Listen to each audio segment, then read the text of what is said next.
Ada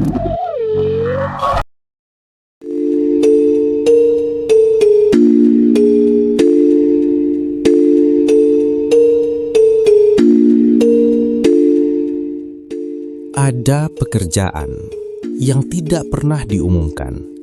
Tidak ada papan lowongan, tidak ada pengumuman resmi. Tapi semua orang tahu, setiap kali pekerjaan itu kosong, artinya ada satu nyawa yang baru saja hilang.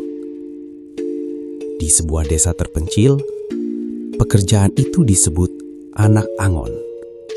Gajinya besar, tapi tak ada yang bertahan lama. Inilah kisah Ardi, seorang pemuda lulusan SMK yang datang untuk mencari kerja, tanpa tahu bahwa dirinya sedang dicari untuk dijadikan tumbal. Selamat datang di cerita dari mereka. Dengarkan baik-baik, karena tidak semua yang mati benar-benar pergi.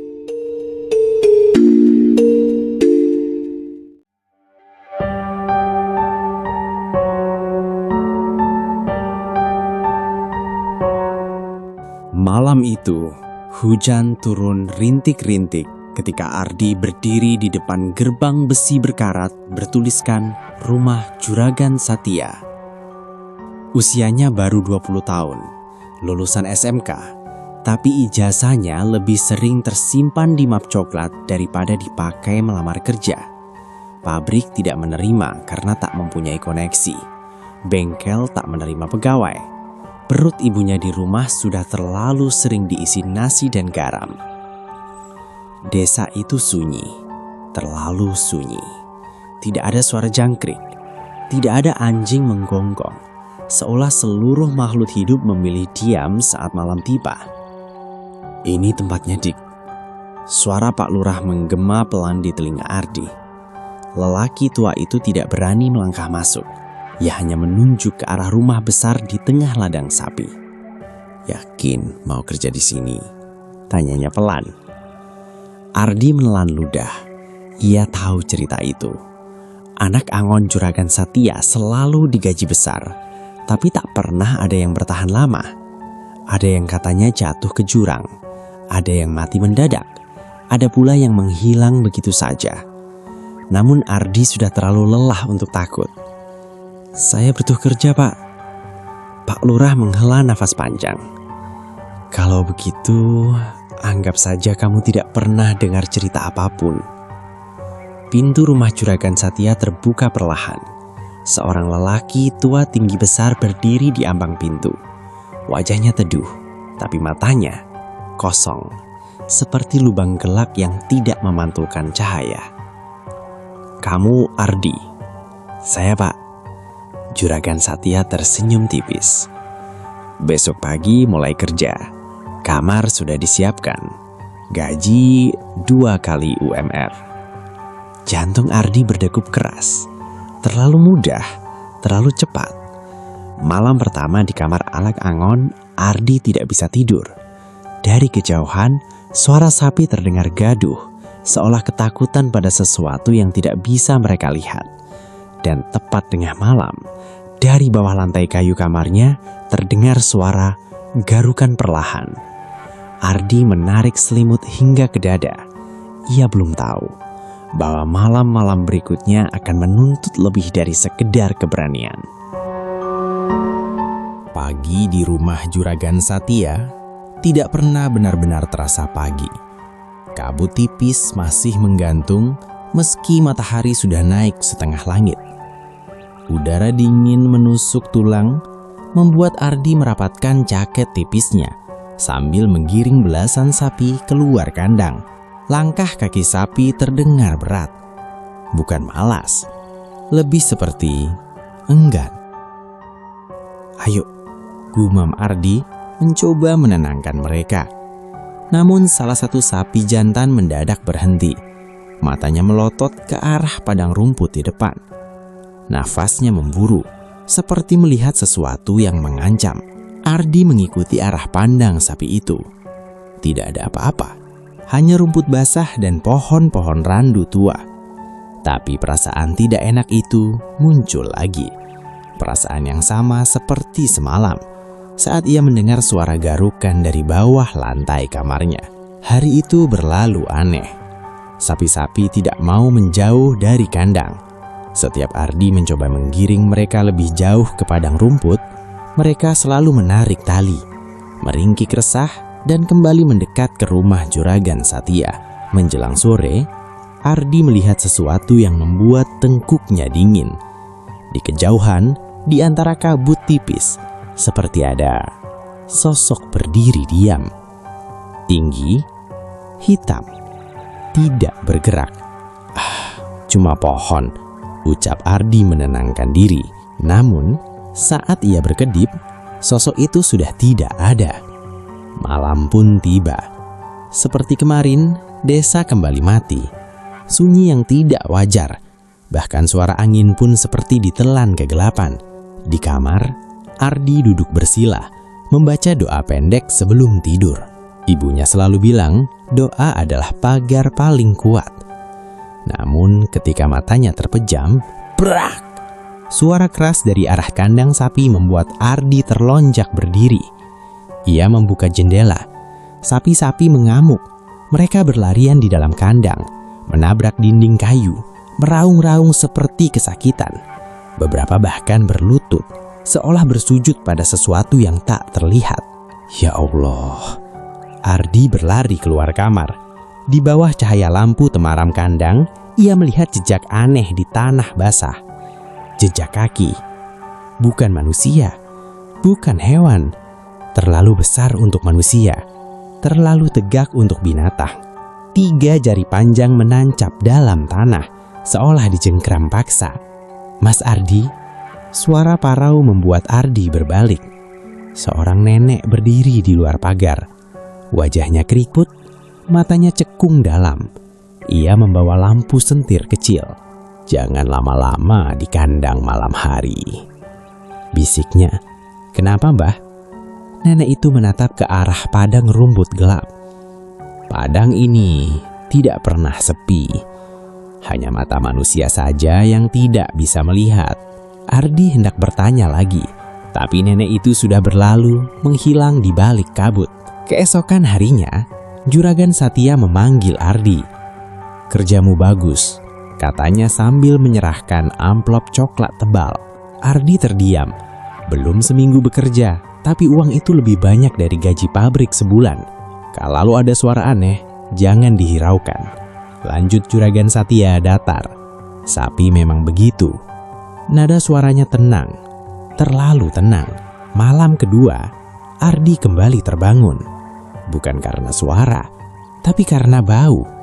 Bau anyir, seperti darah bercampur tanah basah.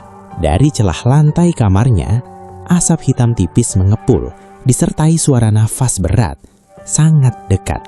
Ardi menahan nafas. Tubuhnya gemetar hebat. Perlahan, dari bawah lantai terdengar suara seperti bisikan banyak mulut. Belum, bukan malamnya. Air mata Ardi menetes tanpa suara. Ia sadar satu hal. Cerita tentang anak Angon itu bukan sekedar gosip. Dan ia baru saja melangkah terlalu jauh untuk bisa mundur dengan mudah. Pagi itu, Ardi terbangun dengan tubuh basah oleh keringat dingin. Bau anyir semalam masih terasa menempel di hidungnya. Meski lantai kamarnya tampak bersih dan kering. Tidak ada asap hitam, tidak ada bekas apapun. Seolah kejadian tadi malam hanyalah mimpi buruk. Namun satu hal membuat dadanya terasa sesak. Di samping tempat tidurnya, tergeletak segumpal tanah merah. Ardi berjongkok, menyentuhnya dengan ujung jari. Tanah itu lembab, dingin, berbau amis. Ini bukan mimpi, gumamnya lirih. Saat ia keluar kamar, suasana rumah Juragan Satya terasa berbeda. Terlalu sepi, bahkan para pekerja lain yang biasanya lalu lalang tidak terlihat. Di dapur, Juragan Satya sudah duduk menunggunya. "Duduk, Di," katanya singkat. Di atas meja kayu tua, terlipat rapi sebuah sarung baru. Warnanya coklat kehitaman, bermotif garis halus. Kainnya tebal, berat, terasa hangat meski belum dipakai. "Ini buat kamu," ujar Juragan Satya sambil mendorong sarung itu ke arah Ardi. Ardi ragu-ragu menerimanya. Sebagai tanda terima kasih, anak Angun sebelumnya tidak setekun kamu. Kata-kata itu membuat tengkuk Ardi meremang.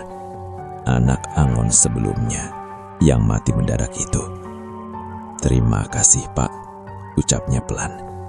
Saat Ardi keluar rumah dengan sarung itu disampirkan di bahu, beberapa warga desa yang kebetulan lewat mendadak berhenti. Seorang ibu menjatuhkan tampahnya. Seorang bapak tua memucat dan berbalik arah. Namun yang paling membuat Ardi terdiam adalah nenek yang semalam menegurnya. Nenek itu berdiri kaku di pinggir jalan. Matanya membelalak saat melihat sarung di bahu Ardi. "Dari mana kamu dapat itu?" Suaranya bergetar. "Dari Juragan Satya, Mbah." Nenek itu mundur satu langkah. Tangannya gemetar. "Jangan dipakai," bisiknya cepat. "Jangan sekali-kali kamu pakai saat malam." "Kenapa, Mbah?" Nenek itu menoleh ke kiri dan ke kanan, memastikan tak ada orang lain. "Sarung itu bukan kain biasa. Itu penanda." "Penanda apa, Mbah?" Nenek itu tidak menjawab. Ia hanya menatap Ardi dengan mata berkaca-kaca. Kalau sudah diberikan, biasanya waktunya tidak lama. Ardi ingin mengejar dan bertanya lebih jauh, tapi nenek itu sudah pergi. Langkahnya cepat meski tubuhnya rentah. Malam tiba lebih cepat dari biasanya.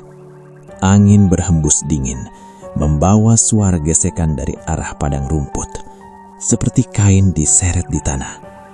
Di kamar, Ardi menggantung sarung itu di paku dinding. Ia sengaja tidak memakainya. Teringat pesan nenek tadi. Namun saat tengah malam, ia terbangun oleh suara gesekan kain tepat di samping telinganya. Ardi membuka mata perlahan. Sarung itu tidak lagi tergantung di dinding. Sarung itu kini terlipat rapi di atas dadanya. Jantung Ardi nyaris berhenti. Ia tidak berani bergerak. Nafasnya tersekat. Kain sarung itu terasa hangat, seolah baru saja dipakai seseorang. Dari sudut kamar, bayangan hitam perlahan memanjang di dinding. Bentuknya tidak jelas, tapi terasa memperhatikan. Dalam bisikan rendah, suara berat bergema di udara. Yang diberi harus siap memberi. Air mata Ardi mengalir. Ia merapal doa sekuat tenaga dalam hati tanpa berani bersuara. Bayangan itu perlahan menghilang. Sarung di dadanya terjatuh ke lantai. Pagi harinya, Ardi jatuh sakit. Tubuhnya lemas, kepalanya pening. Namun Juragan Satya justru datang menjenguk. "Biasanya begitu," katanya datar. "Tubuhmu sedang menyesuaikan." "Menyesuaikan apa, Pak?" tanya Ardi lirih.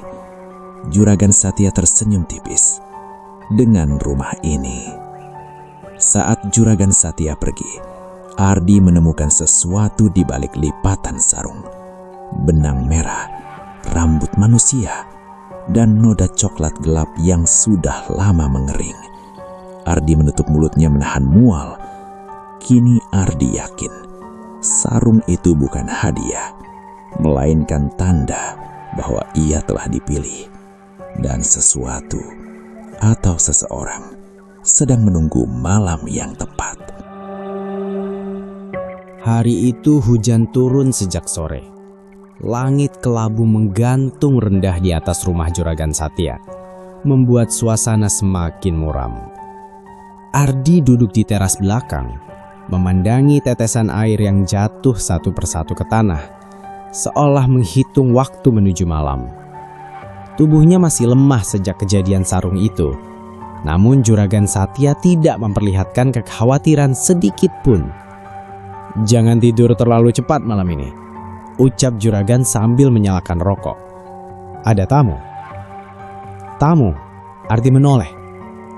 "Anakku, Satria." Nama itu membuat Ardi tercekak. Anak juragan. Selama ini, Ardi belum pernah melihat Satria. Warga desa jarang menyebut namanya, bahkan seolah menghindari pembicaraan tentang keluarga Juragan Satya. Menjelang maghrib, sebuah mobil hitam masuk ke halaman. Seorang pemuda turun dari dalamnya. Usianya sekitar 17 tahun. Wajahnya bersih, senyumnya ramah. Kontras dengan suasana rumah itu. "Mas Ardi ya?" sapa Satria ceria. "Aku sering dengar soal kamu dari bapak." Ardi membalas senyum, meski hatinya terasa tidak nyaman. Satria memilih menginap di kamar Ardi. Alasannya sederhana, kamarnya sedang diperbaiki. Namun entah mengapa, keputusan itu terasa seperti sesuatu yang sudah direncanakan. Malam turun, hujan semakin deras, nyamuk berdengung di mana-mana. Satria mengibas-ngibas tangannya kesal. "Nyamuknya ganas banget," keluhnya. Ardi teringat sesuatu, sarung pemberian Juragan Satya. Ia ragu sejenak. Namun melihat Satria yang mulai gegilir kedinginan, Ardi akhirnya mengambil sarung itu dari paku dinding. "Pakai ini aja," katanya, "biar anget." Begitu sarung itu menyentuh tubuh Satria, lampu kamar berkedip. Satria tertawa kecil. "Wah, horor juga, Mas." Ardi tidak tertawa. Dadanya terasa sesak. Malam semakin larut. Satria tertidur lelap. Nafasnya teratur. Wajahnya tenang. Ardi duduk bersila di sudut kamar, memejamkan mata, mencoba menenangkan pikirannya dengan doa. Namun, di tengah lantunan doa itu, udara mendadak berubah dingin. Sangat dingin. Ardi membuka mata perlahan. Di ambang pintu kamar berdiri sesuatu. Bentuknya tinggi, membungkuk. Kulitnya hitam legam seperti hangus. Matanya merah menyala. Mulutnya terbuka lebar hingga rahangnya tampak tak wajar. Dari sela-sela giginya, lendir hitam menetes ke lantai. Ardi membeku. Suaranya tercekak di tenggorokan. Makhluk itu bergerak perlahan. Setiap langkahnya disertai suara krek, krek, seperti tulang yang dipatahkan paksa. Ia mendekat ke arah tempat tidur, ke arah Satria. Ardi ingin berteriak, ingin bangun, tapi tubuhnya tidak bisa bergerak. Seolah ada tangan-tangan tak kasat mata menahannya. Makhluk itu meraih sarung yang menyelimuti Satria. Sekejap kemudian, tarikan keras. Satria tersentak bangun. "Mas!" Teriakannya terputus. Tubuhnya terseret turun dari tempat tidur, masuk ke dalam bayangan gelap di lantai kamar yang tiba-tiba terbuka seperti mulut raksasa. Suara gemertak tulang memenuhi ruangan. Suara daging dilahap. Suara gigi beradu dengan tulang. Ardi menutup telinganya sambil menangis tanpa suara. Tidak sampai 1 menit, lantai kembali seperti semula. Sunyi, tidak ada darah, tidak ada tubuh. Hanya sarung itu terlipat rapi di lantai. Pagi harinya rumah Juragan Satya gempar. Satria menghilang. Namun yang paling membuat Ardi menggigil, Juragan Satya sama sekali tidak panik. Ia hanya duduk diam di ruang tamu. Wajahnya datar. "Kamu tidak salah apa-apa," katanya tenang pada Ardi. Itu memang sudah waktunya. Ardi menatap Juragan dengan mata penuh ketakutan. "Apa maksud Bapak?" Juragan Satya menatapnya lama. "Tidak semua anak Angon berakhir mati," ucapnya pelan. "Sebagian naik derajat." Kata-kata itu terasa lebih mengerikan dari teriakan apapun. Ardi sadar, ia bukan sekedar pekerja. Ia sedang diseret masuk ke dalam perjanjian berdarah yang menuntut tumbal demi tumbal. Dan malam itu bukan akhir, melainkan awal dari mimpi buruk yang sesungguhnya. Sejak malam hilangnya Satria, kamar itu tidak pernah sama. Ardi masih tinggal di sana, bukan karena ingin, tapi karena setiap kali ia mencoba keluar dari rumah Juragan Satya, kakinya selalu terasa berat. Seolah tanah di bawah rumah itu mencengkram langkahnya. Pagi setelah kejadian itu, lantai kamar Ardi digosok berulang kali oleh para pekerja. Namun tidak ada satu tetes darah pun yang ditemukan. Terlalu bersih, terlalu rapi. Seakan tubuh Satria tidak pernah ada. Ardi duduk di sudut kamar, memeluk lututnya.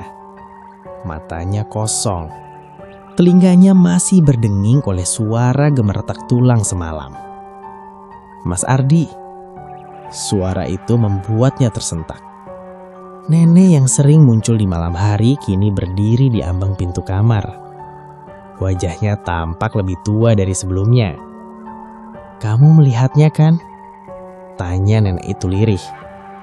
Ardi mengangguk pelan. Air mata kembali mengalir. Nenek itu masuk dan duduk perlahan di lantai. Tangannya gemetar saat menyentuh papan kayu. "Yang dari bawah lantai itu sudah lapar." Ardi menatapnya dengan ketakutan. "Itu apa, Mbah?" Nenek itu menarik napas panjang, seolah menimbang apakah kebenaran pantas diucapkan. "Dulu tanah ini bukan milik Juragan Satya," katanya. "Ini tanah kuburan tua, tempat pembuangan tumbal." Ardi merasa perutnya melilit. Juragan Satya membuat perjanjian. Kekayaan, ternak, umur panjang, ditukar dengan satu syarat. Nenek itu menatap langsung ke mata Ardi. Setiap beberapa tahun harus ada yang diberikan hidup-hidup. Anak angon atau darah keluarganya sendiri. Tubuh Ardi melemas. "Satria?" Nenek itu mengangguk pelan. "Sudah terlalu lama menunda. Makhluk itu tidak sabar lagi." Malam itu Ardi tidak tidur. Ia duduk bersila, menyalakan lilin kecil, terus berdoa. Namun tepat saat jarum jam menunjukkan pukul 12 malam, tok, tok, tok. Suara itu datang dari bawah lantai. Bukan garukan, bukan gesekan, ketukan. Seperti seseorang meminta dibukakan pintu. Ardi menutup mata mencoba mengabaikan. Ketukan itu berubah menjadi gesekan panjang, lalu suara napas berat yang sangat dekat. Papan lantai di depannya perlahan terangkat. Ratakan kecil terbuka. Dari celah itu muncul jari-jari hitam panjang. Kukunya melengkung tajam, berlumur tanah dan sesuatu yang lengket. Ardi menjerit. Makhluk itu muncul setengah badan. Wajahnya kini terlihat jelas. Tanpa hidung, tanpa telinga. Hanya mulut besar penuh gigi tak beraturan. "Kurang!" Suaranya berat, parau, seperti datang dari dalam tanah. "Masih kurang." Ardi gemetar hebat. "Ambil aku saja," katanya terisak. "Jangan orang lain." Makhluk itu tertawa. Suaranya membuat dinding kamar bergetar. "Kamu belum waktunya." Makhluk itu menatap sarung yang terlipat di sudut kamar. "Penanda sudah ada. Tinggal menunggu." Makhluk itu perlahan turun kembali ke dalam lantai. Papan kayu menutup rapat seolah tak pernah terbuka. Ardi terduduk lemas. Keesokan harinya, Juragan Satya memanggil Ardi. Ia menyerahkan amplop lebih tebal dari sebelumnya. "Ini tambahan," katanya datar. "Kamu sudah berjasa. Bapak tahu semua ini." Suara Ardi bergetar. Juragan Satya tidak menyangkal. Kalau aku berhenti, semuanya mati. Desa ini, sapi-sapi itu, kamu. Ardi menatap pria itu dengan jijik dan takut bercampur jadi satu. Malam berikutnya, lanjut Juragan Satya, akan ada ritual kecil. Jangan pergi kemana-mana. Malam itu Ardi mendengar suara doa-doa aneh dari bawah rumah. Bukan bahasa Arab, bukan bahasa halus. Bahasa yang membuat telinga panas dan kepala nyeri. Dan di tengah suara itu, Ardi mendengar satu kalimat yang membuat darahnya beku. Setelah anak juragan, anak Angon berikutnya. Air mata Ardi jatuh satu persatu. Ia sadar, ia sedang dihitung. Bukan sebagai manusia, melainkan sebagai urutan tumbal. Dan makhluk di bawah lantai itu tidak pernah lupa. Sejak ritual malam itu, suara gemeretak tulang menjadi bagian dari hidup Ardi. Bukan setiap malam, tapi cukup sering, hingga telinganya tidak lagi terkejut. Kadang terdengar dari bawah lantai kamarnya, kadang dari kandang sapi, kadang dari arah padang rumput ketika kabut turun terlalu rendah. Seperti ada sesuatu yang sedang makan, perlahan dan sangat menikmati. Ardi masih bekerja seperti biasa, menggiring sapi, membersihkan kandang, menerima amplop tebal dari Juragan Satya setiap akhir minggu. Uang itu kini terasa berat, bukan karena jumlahnya, tapi karena bau darah yang seolah menempel di setiap lembarannya. Suatu sore, seorang pemuda baru datang ke rumah Juragan Satya. Namanya Bagas. Usianya tak jauh dari Ardi. Sama-sama lulusan SMK. Sama-sama butuh kerja. Mas Ardi sudah lama di sini? Tanya Bagas polos. Ardi terdiam. Sudah berapa lama? 2 minggu? Atau rasanya sudah bertahun-tahun? Lumayan, jawab Ardi akhirnya. Bagas tertawa kecil. Kata orang-orang, kerja di sini berat, tapi gajinya besar. Cocok buat labung nikah. Kalimat itu menusuk Ardi lebih dalam dari pisau. Malam pertama Bagas menginap, Ardi tidak bisa memejamkan mata. Ia tahu, terlalu tahu, apa yang biasanya terjadi pada yang baru. Tepat tengah malam. Krek. Suara itu datang dari kamar sebelah. Bagas menjerit. Mas Ardi, tolong! Teriakan itu terputus oleh suara rak, keras, seperti tulang paha dipatahkan. Ardi menutup wajahnya. Ia tidak keluar, tidak berteriak, tidak menolong. Ia hanya duduk gemetar, menunggu suara itu selesai. Beberapa menit kemudian, sunyi. Pagi harinya, Bagas dinyatakan kabur. Itulah versi Juragan Satya. Tidak ada yang bertanya, tidak ada yang mencari. Ardi muntah di belakang kandang sapi. Nenek tua kembali muncul sore itu. Kamu mulai terbiasa, katanya lirih, bukan bertanya. Aku bukan pembunuh, suara Ardi parau. Nenek itu menggeleng pelan. Diam juga pilihan, ah? Kata-kata itu menghantam keras. Malamnya, Ardi bermimpi. Ia berada di bawah rumah, di ruang sempit penuh tulang. Tengkorak manusia tersusun rapi seperti sesaji. Makhluk itu berdiri di tengah ruangan. Tubuhnya kini lebih besar, lebih utuh. Kamu mendengar suara mereka kan? Katanya. Mereka semua menunggu giliran. Ardi berteriak dalam mimpi. Aku tidak mau. Makhluk itu tertawa. Kamu sudah terlalu lama di sini. Ardi terbangun sambil mengisak. Keesokan harinya, Juragan Satya memanggilnya lagi. Kamu kuat, katanya sambil menyeduh kopi. Makhluk itu menyukaimu. Ardi menatap pria itu dengan mata merah. Bapak mengorbankan anak sendiri. Juragan Satya mengangguk tanpa emosi. Darah sendiri paling berharga, tapi juga paling jarang. Ardi menggigil. Kalau nanti makhluk itu minta lagi, tanyanya pelan. Juragan Satya tersenyum samar. Kamu sudah tahu jawabannya.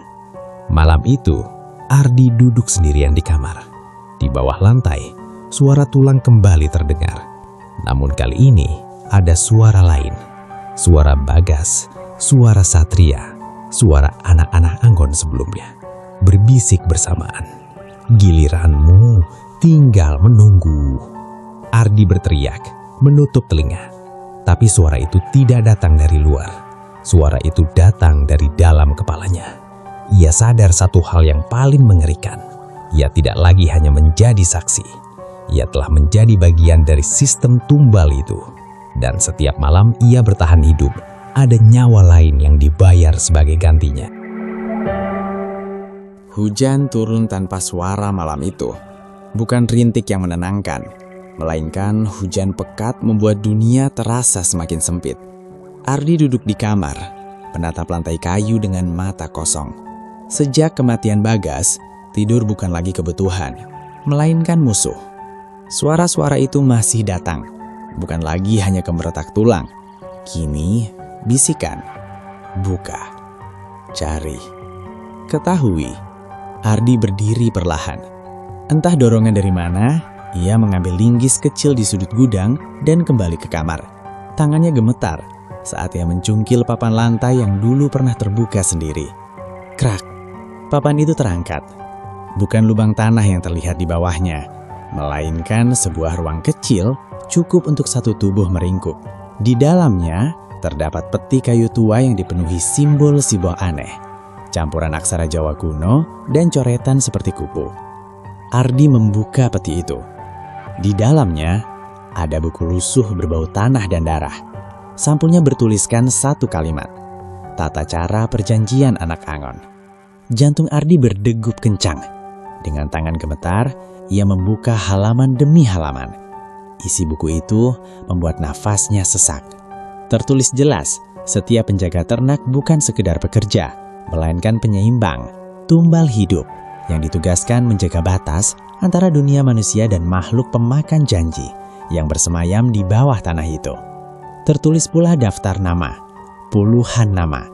Beberapa diberi tanda silang, beberapa ditandai kata lengkap. Dan di halaman terakhir, nama Ardi ditulis dengan tinta yang masih terlihat basah. Ardi menjatuhkan buku itu. Tangisnya pecah tanpa bisa ditahan. Di balik buku itu, terselip selembar kertas tambahan. Isinya singkat, namun menghancurkan. Jika anak Angon bertahan lebih dari satu siklus, maka ia akan menggantikan posisi pemberi janji. Ardi teringat kata-kata Juragan Satya. Tidak semua anak Angon mati, sebagian naik derajat. Pintu kamar terbuka pelan. Nenek tua itu berdiri di sana. Kamu sudah tahu, katanya lirih. Aku tidak mau jadi seperti dia. Ardi menunjuk arah rumah Juragan Satya. Aku tidak mau hidup dari kematian orang lain. Nenek itu menunjuk. Dulu, aku juga anak Angon. Ardi tertegun. Yang selamat bukan karena kuat, tapi karena menyerah pada peran. Air mata nenek itu jatuh. Dulu, Juragan Satya anak Angon sepertimu. Dunia Ardi runtuh seketika. Malam itu, ritual besar dilakukan. Api dinyalakan di padang rumput. Sapi-sapi mengamuk, meraung seperti merasakan kematian mendekat. Dari bawah tanah, suara makhluk itu menggema lebih jelas dari sebelumnya. Kamu tahu apa yang harus kamu lakukan. Juragan Satya berdiri di hadapan Ardi. Kalau kamu menolak, semuanya berakhir. Tapi kalau kamu menerima, kamu hidup, kaya, panjang umur. Ardi menatap api, menatap tanah, menatap sarung itu. Kini sudah berwarna lebih dalam dari sebelumnya. Di kejauhan, Ardi melihat bayangan Bagas dan Satria berdiri diam. Mata mereka kosong. Mereka tidak marah. Mereka hanya menunggu. Makhluk itu muncul setengah badan dari tanah. Rahangnya berlumur darah lama. Teruskan atau ikut dimakan. Ardi berlutut. Air matanya jatuh ke tanah, bercampur hujan dan darah lama. Ada cara lain? Bisiknya putus asa. Makhluk itu tersenyum. Jika itu bisa disebut senyum. Ada. Serahkan penggantimu atau serahkan dirimu sepenuhnya. Ardi sadar, ini bukan soal hidup atau mati, Ini soal menjadi monster atau menjadi korban terakhir. Dan malam itu, ia belum memilih. Sejak malam ritual yang tertunda, Ardi merasa setiap langkahnya diawasi. Bukan oleh manusia, melainkan oleh sesuatu yang bergerak di bawah tanah, mengikuti dari bayangan ke bayangan. Pagi itu, ia memutuskan satu hal. Pergi. Bukan menolak, bukan melawan, hanya lari. Ardi memasukkan beberapa lembar pakaian ke dalam tas kecil. Tidak banyak. Ia tahu, semakin lama ia di sini, semakin sulit melepaskan diri. Saat ia melangkah melewati gerbang besi rumah Juragan Satya, jantungnya berdegup keras. 1 langkah, 2 langkah, tidak ada yang menahan. Berhasil, gumamnya. Ia berjalan cepat menyusuri jalan desa, melewati rumah-rumah yang jendelanya tertutup rapat, seolah penghuninya sudah tahu tidak ada gunanya keluar malam atau pagi. Namun setelah hampir 1 jam berjalan, Ardi berhenti. Di hadapannya terbentang kandang sapi Juragan Satya. Nafasnya tercekak. Tidak, ini tidak mungkin. Ia berbalik, berlari ke arah lain, melewati sawah besar, melewati sungai kecil, melewati pohon randu tua. Namun, setiap kali ia berhenti, ia selalu kembali ke tempat yang sama. Padang rumput itu, kandang itu, rumah itu. Keringat dingin mengalir di punggungnya. Sore menjelang ketika suara itu terdengar lagi. Bukan dari bawah tanah, bukan dari kamar, melainkan dari dalam kepalanya. Kamu sudah mencoba. Suara itu berat dan tenang. Tapi tanah ini mengenal langkahmu. Ardi jatuh berlutut. Lepaskan aku. Tangisnya pecah. Aku tidak minta semua ini. Tanah di depannya bergerak. Makhluk itu muncul perlahan. Kali ini lebih jelas. Tubuhnya kini hampir menyerupai manusia. Meski kulitnya masih hitam legam dan tulangnya menonjol di beberapa bagian. Kamu sudah mengambil, katanya. Sekarang kamu juga harus memberi. Ardi teringat Bagas, Satria, nama-nama di buku itu. Kalau aku mati, ini semua berhenti, tanyanya putus asa. Makhluk itu menggeleng pelan. Tidak, kematianmu hanya mengganti peranmu. Makhluk itu mendekat. Yang bisa menghentikan ini hanya pengorbanan terakhir. Malam turun cepat.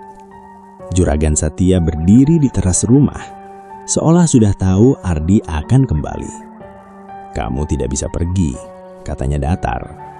Tak satu pun anak Angon bisa. Ada yang pernah mencoba? Tanya Ardi dengan suara kosong. Juragan Satya mengangguk. Mereka semua kembali, seperti kamu. Malam itu, Ardi duduk di kamar, memandangi buku ritual yang kini terbuka di halaman terakhir.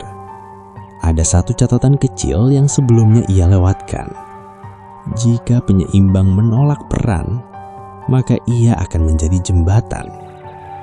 Jembatan. Ardi menoleh ke lantai. Ia akhirnya mengerti. Ia bukan hanya tumbal. Ia bukan hanya calon juragan. Ia adalah jalur terakhir antara dunia manusia dan makhluk pemakan janji itu. Dan jembatan selalu hancur setelah dilewati. Dari bawah lantai, suara itu terdengar sekali lagi. Kita sudah dekat. Air mata Ardi jatuh ke halaman buku. Ia tahu, episode berikutnya bukan lagi tentang melarikan diri, melainkan tentang apa yang harus ia hancurkan agar semua ini berakhir. Malam itu, angin tidak bergerak. Daun-daun diam. Api pelita di teras rumah Juragan Satya berdiri tegak tanpa berkedip. Seolah alam pun menahan nafas, menunggu satu keputusan terakhir. Ardi berdiri di tengah padang rumput. Di tangannya, buku ritual itu terbuka. Halaman-halamannya basah oleh air mata dan hujan tipis yang turun tanpa suara. Di hadapannya, Juragan Satya, dan di bawah tanah, makhluk itu menunggu. "Kamu sudah membaca semuanya," kata Juragan Satya tenang. "Tidak ada lagi yang bisa disembunyikan." Ardi menatap pria itu dengan mata merah dan cekung. "Bapak tidak pernah berniat menghentikan ini," katanya lirih. "Bapak hanya ingin digantikan." Juragan Satya tersenyum samar. "Aku ingin bebas." Kata-kata itu menusuk lebih dalam dari teror apapun. "Aku sudah terlalu lama hidup di antara jeritan. Setiap malam mendengar tulal patah. Setiap malam tahu aku hidup karena orang lain mati." Ardi tertawa kecil, pahit. "Dan Bapak memilih aku supaya bisa tidur nyenyak?" Juragan Satya tidak menjawab. Tanah di antara mereka retak. Makhluk itu muncul sepenuhnya untuk pertama kalinya. Tingginya hampir 2 kali manusia. Tubuhnya kini lebih menyerupai Ardi. Wajahnya samar, matanya cekung, rahangnya penuh gigi tak beraturan. "Waktunya." Suara itu menggema, tidak lagi hanya di telinga, tapi di dada. "Janji harus dibayar." Makhluk itu menoleh ke arah Ardi. "Kamu jembatan, kamu penyeimbang, kamu pengganti." Ardi menggenggam buku ritual itu erat-erat. "Ada satu hal yang tidak kalian perhitungkan," katanya pelan. Juragan Satya mengerutkan kening. Ardi membuka halaman terakhir, halaman yang ditulis tangan dengan tinta berbeda. "Jembatan tidak hanya bisa dilalui," lanjut Ardi. "Jembatan bisa diruntuhkan." Makhluk itu terdiam. Untuk pertama kalinya, ia ragu. "Kau tahu resikonya," desis makhluk itu.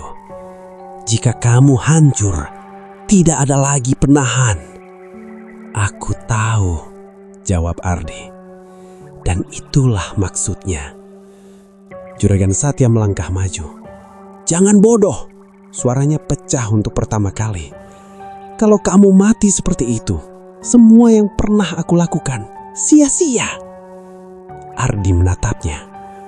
Justru itu yang seharusnya terjadi. Bayangan Bagas, Satria, dan anak-anak Angon lainnya muncul di sekeliling padang rumput. Wajah mereka kini tidak kosong lagi. Mereka menatap Ardi dan mengangguk. Makhluk itu meraung marah. Tanah berguncang. Bau darah dan tanah basah memenuhi udara. "Kamu milikku." Ardi melangkah ke tengah lingkaran ritual. Api menyala lebih tinggi. Sarung itu ia ikatkan ke tubuhnya. Bukan sebagai penanda, tapi sebagai umpan terakhir. "Aku tidak menyerahkan pengganti," kata Ardi lantang. "Aku menyerahkan jalan." Ia merobek halaman terakhir buku ritual itu. Api menyambar. Makhluk itu menjerit. Suaranya memekakan telinga, seperti ribuan tenggorokan menangis bersamaan. Juragan Satya jatuh berlutut. "Tidak, tidak!" Tanah mulai runtuh. Retakan menyebar ke seluruh padang rumput. Makhluk itu meraih Ardi. Untuk sesaat, mata mereka bertemu. "Aku lapar," bisik makhluk itu. "Aku sudah lelah," jawab Ardi. Cahaya menyilaukan muncul dari dalam tanah. Jeritan berubah menjadi gema panjang, lalu menghilang. Sunyi. Api padam. Tanah menutup kembali. Pagi menjelang. Padang rumput itu rata. Tidak ada rumah besar, tidak ada kandang sapi, tidak ada Juragan Satya. Hanya satu sarung coklat kehitaman tergeletak di tanah basah. Dan tidak ada seorang pun yang tahu kemana Ardi pergi. Pagi itu, desa kembali bernapas.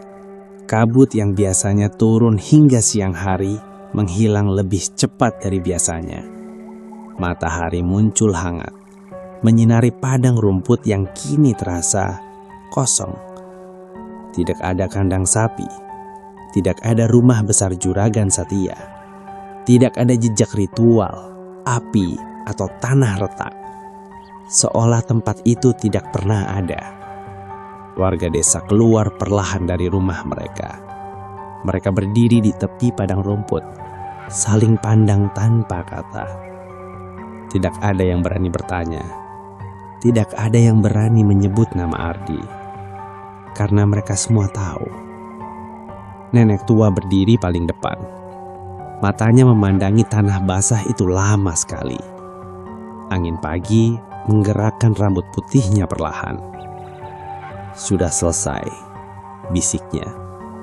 Sejak hari itu, tidak ada lagi cerita tentang anak Angon mati mendadak. Tidak ada lagi gaji besar yang ditawarkan diam-diam. Tanah itu dibiarkan kosong. Tak satu pun warga berani menggarapnya. Namun, bukan berarti semuanya benar-benar berakhir. Beberapa bulan kemudian, seorang pengembara tersesat di desa itu. Ia mengaku mendengar suara sapi di malam hari, padahal tak ada ternak satupun di sana.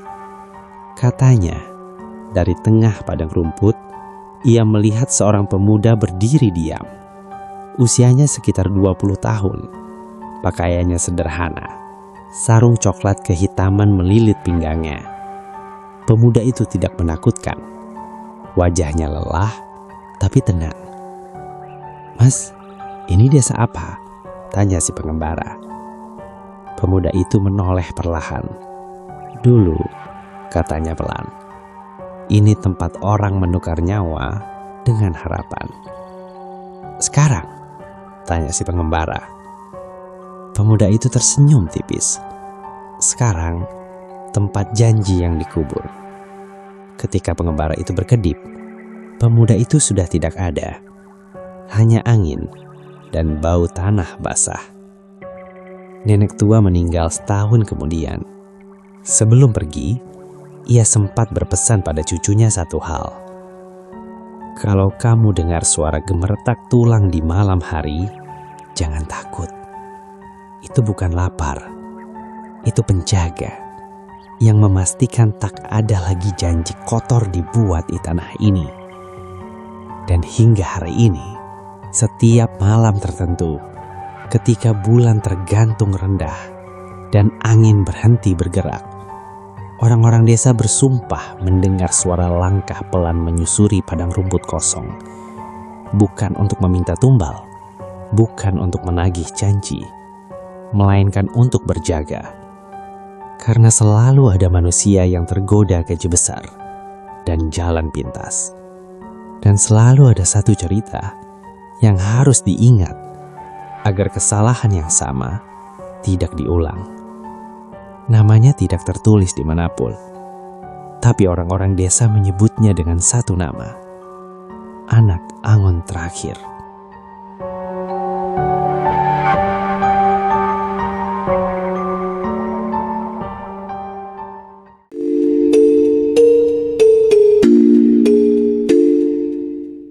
Tidak semua penjaga itu menakutkan.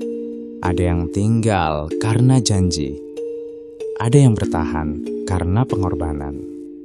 Jika suatu malam kamu mendengar suara gemertak tulang dari tanah, jangan selalu takut.